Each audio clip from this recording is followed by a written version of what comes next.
Hi friends, మేమైతే ఒక 2 రోజులు హాస్పిటల్‌లో ఉన్నాము. తర్వాత మోహికి అన్నీ బాగుండాయి అని డిశ్చార్జ్ చేసినారు. ఇంటికి వచ్చేసినాము. హాస్పిటల్‌లో ఉన్నప్పుడైతే ఎంత బాధేసిందో, పండగ పూట ఏందిరా ఈ కర్మ, దేశం గాని దేశం, ఊరు గాని ఊరు వచ్చినాము, హాస్పిటల్‌లో అడ్మిట్ అయ్యి ఈడుండాము అని బాధేసింది. అసలు ఎవ్వరు ఫోన్ చేస్తానే ఎత్తలేకపోయినా, మాట్లాడలేకపోయినా నాకు తెలియకుండా నేనే ఆటోమేటిక్‌గా ఏడ్చేస్తా ఉన్నా. అందుకే ఎవ్వరు ఫోన్లు ఎత్తలే.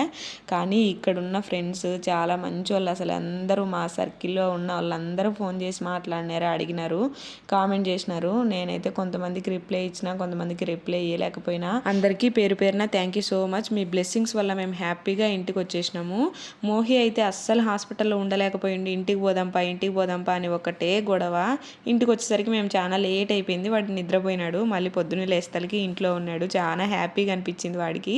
ఇంకా లేచి లేకతలికే బుక్, క్రయాన్స్ తీసుకొని వచ్చి ఒకటే డ్రాయింగ్. ఇంకా వీళ్ళది మామూలే, ఇంట్లో ఉన్నప్పుడు ఇద్దరు కొట్లాడుకోవడం, గొడవ పడ్డం